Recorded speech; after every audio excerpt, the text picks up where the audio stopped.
조튜브님의 어떤 채널이 정지됐을 때도 왜 정지됐는지 모르니까 사람들이 이런 수많은 억측들이 나왔던 것처럼 최근에 좀 핫했던 사건에 대해서 좀 말씀을 드려보려고 하는데요. 호주노예라는 유튜브 채널이 있었습니다. 지금은 조튜브라고 이름을 변경한 채널인데요. 친근한 삼촌 같은 동네 형 같은 이런 컨셉으로 본인만의 캐릭터가 굉장히 강하고 재밌는 분인 것 같아요. 저도 영상을 몇 개 봤는데 이분이 채널이 구독자가 한 30만 정도 됐고 좀 대단한 게 이분 채널이 구독자 30만 정도인데 꾸준하게 뷰가 20만에서 30만 뷰가 이렇게 계속 찍고 있는 이런 채널입니다. 이게 정말 쉬운 게 아니거든요. 저도 지금 유튜브를 해보고 있는데 이분 정말 사실 부럽더라고요. 저는 그 말은 인즉슨 이분에 대한 충성 구독자가 참 많다는 얘기인 것 같기도 하고, 아무튼 이런 좀 유명하신 유튜버가 있었습니다. 근데 최근에 이분 채널이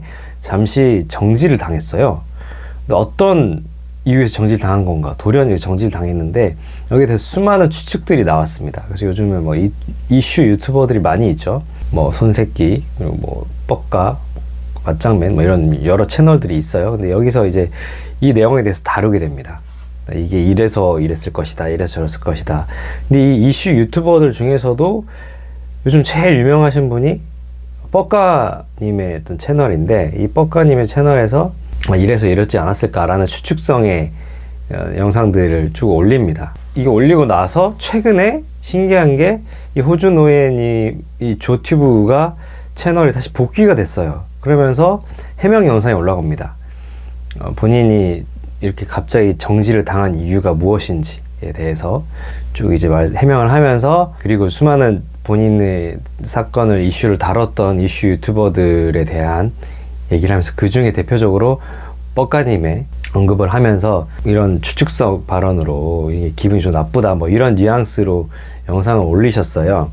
여기에 대해서 최근에 뻑가님이 죄송합니다 라는 사과 영상을 또 올렸습니다. 본인은 이 조튜브를 저격하려고 영상을 찍은 게 아니라 본인 이슈 유튜버다 보니까 이런 이슈가 있고 한때 잘 나가던 유튜브 채널이 정지를 당했는데 이게 이러이러한 이유 때문이 아닐까? 라고 이런 추측하는 내용을 올린 거다. 이게 저격하는 목적이 아니었다. 그렇지만 이게 상대방이 기분이 나빴다면 죄송하다 라고 이렇게 담백하게 이렇게 사과 영상을 올렸어요. 여기에 대해서 또 훈훈하게 오늘 우리 조튜브님이 저도 죄송합니다 뭐 이러이러한 좀 영상을 올린 거는 뻑가님을 좀 내 영상이 기분 나빴다는 영상을 올린 거는 이러이러한 이유 때문이었고, 본인도 사람이기 때문에 사실 유튜버가 직업인 분인데 본인의 채널이 정지를 당하면 정말 그건 사형 선고와 다름없거든요. 근데 그만큼 힘든 상황에서 마음이 힘들었는데 이거를 풍자하듯이 다루는 느낌을 본인은 받았었다. 그래서 그랬다 하면서 거기에 대해서 또 본인도 사과를 하고 이렇게 훈훈하게 마무리가 됐습니다. 오늘 말씀드리고자 하는 거는 이 단순한 이 해프닝을 말씀드리려고 하는 게 아니라 조튜브님이 어떤 커뮤니티 가이드를 위반했었는지 뭐 여기에 대해서는 조튜브님이 직접 해명을 하셨으니까 그 영상을 보시면 될 것 같아요. 그걸 보니까 뭐 경고 누적 이런 것도 아니고 이분 영상에는 또 노딱도 별로 없어요. 제 영상에도 심지어 노딱이 있는데 이 홈쇼핑이랑 동시 송출을 하는 과정에서 좀 뭔가 문제가 있었다고 이렇게 합니다. 그래서 잠시 정지를 당했었는데 지금 다행히도 이분이 다시 복귀를 하셔서 잘 활동을 하고 계시는 것 같아요. 유튜브 커뮤니티 가이드가 어떤 게 있는지, 어떤 부분을 좀 조심해야 되는지 여기에 대해서 좀 말씀을 들어보려고 합니다. 이것도 여러분들 오해하실까봐 좀 말씀드리는데, 호주노예님이 이 조튜브님이 이 유튜브 커뮤니티 가이드를 제가 지금부터 정리해드린 이 가이드를 위반했다는 얘기가 아니에요. 이런 커뮤니티 가이드가 있다는 걸 여러분들 설명을 드리는 겁니다. 어떤 게 있냐면 과도한 노출, 성적인 콘텐츠, 이게 제일 처음으로 나오네요. 그 다음에 유해하거나 위험한 콘텐츠, 뭐 증오성, 폭력성, 괴롭힘, 스팸 이런 게 또 있고요. 뭐 위협, 저작권, 개인정보 보호, 명의도용, 뭐 이런 아동보호 뭐 이런 게 있습니다. 여기 중에 이제 우리가 조금 더 주의 깊게 봐야 될 부분을 위주로 좀 설명을 드릴게요. 하나하나 다 설명드릴 수는 없고, 연령 제한 콘텐츠, 그러니까 과도한 노출이나 성적인 콘텐츠 어떤 부분을 좀 조심해야 되느냐.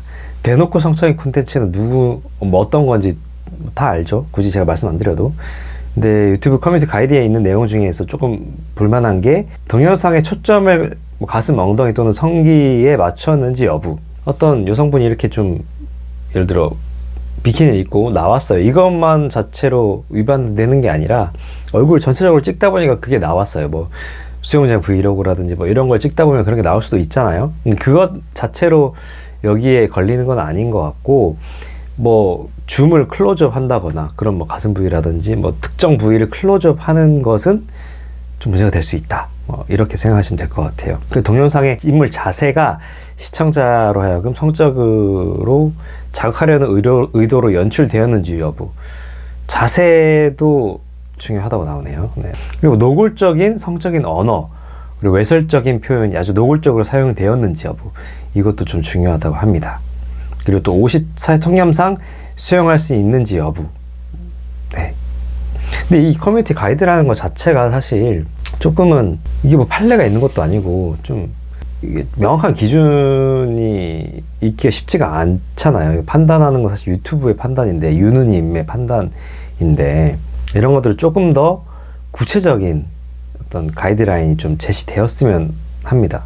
왜냐하면 지금 유튜브에 있는 수많은 채널들의 영상들 중에도 굉장히 이런 뭐 성적인 컨텐츠 의도를 했건 안 했건 이런 것들이 좀 많이 있는 것 같은데, 어떤 거는 제한이 되고 어떤 거는 또 오픈이 되고 뭐 이런 부분에 있어서 그 경계가 조금 모호한 것 같긴 해요. 시청자에게 무엇을 약속하면서 약속한 내용을 보려면 외부 사이트로 이동하도록 유도하는 것, 뭐 예를 들어 음란 사이트 뭐 이런 쪽으로 유도하는 것일 수 있겠죠. 그리고 다른 크리에이터의 콘텐츠를 스크랩해서 대량으로 내 사이트에 업로드하는 것, 이것도 네, 가이드 위반입니다.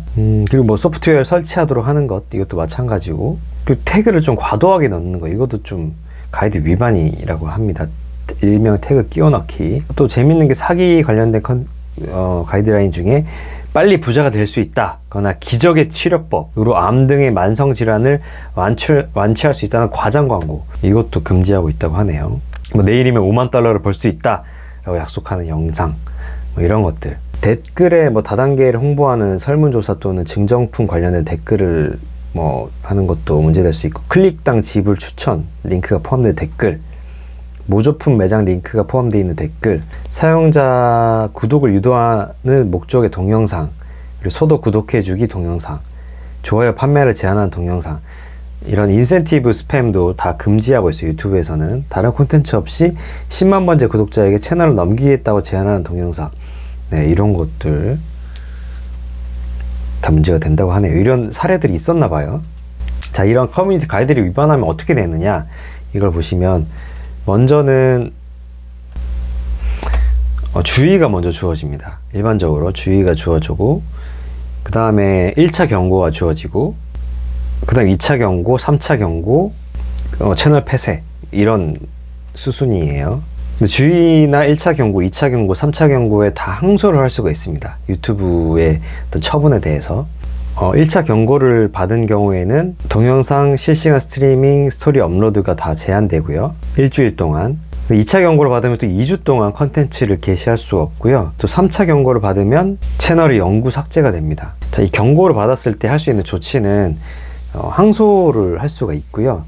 근데 여기서 자, 우리가 알아야 될 게, 유튜브의 제재 조치들이 누가 어떤 기준이냐, 이게 좀 애매한 게 많잖아요. 그래서 근데 유튜브는 어떻게 여기에 대해서 얘기를 하고 있냐면, 유튜브는 재량에 따라서 크리에이터의 콘텐츠 제작을 제한할 권리를 보유합니다. 그러니까 이거 내 맘이라는 거죠. 내 사이트니까 내 맘대로 제한하겠다. 그래서 유느님이라고 부르는 이유입니다. 정말 강력한 권한이죠.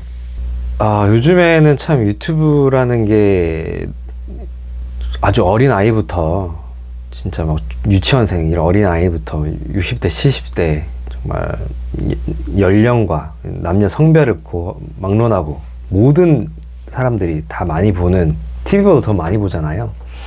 그래서 매우 강력한 영향력을 가지게 됐는데, 이게 사실 어떤 미국 회사의 채널이다 보니까 그 재량권이 유튜브가 가지고 있어요. 그 칼을 저한테 한번 줬으면 진짜 잘할 것 같은데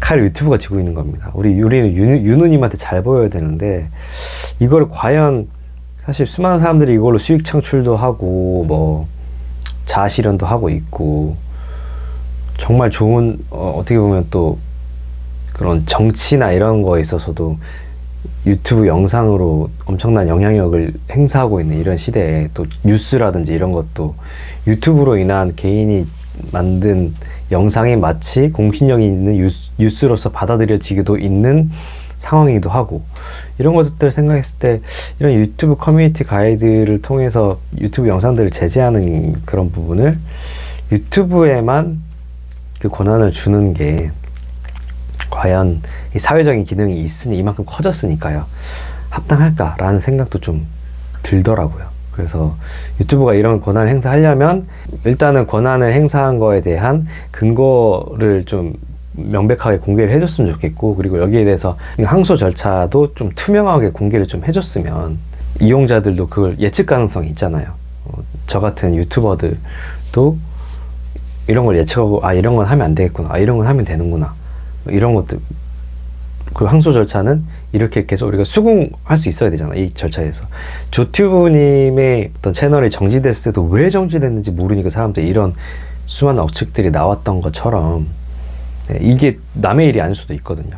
그러니까 좀 유튜브에서는 이런 것들을 좀 더 맑고 투명하게 좀 밝혀졌으면 하는 게 저의 입장입니다.